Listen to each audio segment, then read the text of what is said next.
C'était à l'Est-Neuvin. Près de 400 personnes étaient présentes pour assister à l'élection Miss Bretagne 2014 du comité Miss France. Un jury de 7 personnes est réuni pour départager les 12 candidates et à quelques minutes de l'entrée en scène, le stress monte avec les derniers ajustements. On répète, là on a fini les coiffures et le maquillage.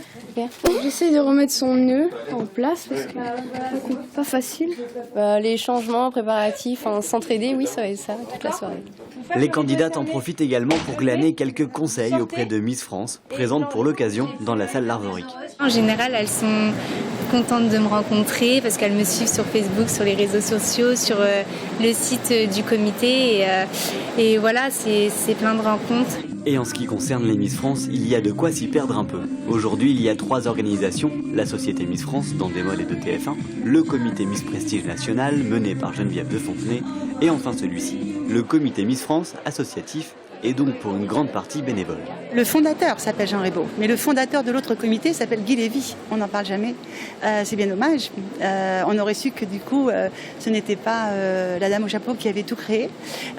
Et ce n'est pas la société Endemol non plus qui a racheté la marque et qui a pourtant le monopole médiatique, qui aimerait le conserver. Mais peu importe, les élections ont le même objectif, mettre en lumière de jolies femmes pour représenter la France et certaines valeurs morales.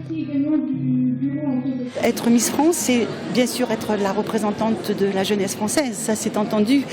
Représenter l'élégance, c'est une chose, mais aussi être une ambassadrice de bonne volonté, ça me paraît essentiel. Nous avons créé un partenariat avec SOS Autisme en France. Et parmi les 12 candidates, la nouvelle Miss Bretagne a été élue. Élodie Jouette succède à Enora Michel. Je ne pensais pas du tout en arrivant ce matin, en voyant toutes les belles Miss qui étaient présentes avec moi. Donc ouais, c'est très émouvant pour moi ce soir. C'est moi qui me suis occupée des filles aujourd'hui et du coup j'étais aussi stressée qu'elles pour l'élection et en plus de rendre mon écharpe aujourd'hui, ça fait un petit pincement au cœur. Prochaine étape, l'élection Miss France 2015, ce sera au premier trimestre de l'année prochaine. Alors forcément, on souhaitera bonne chance à Élodie.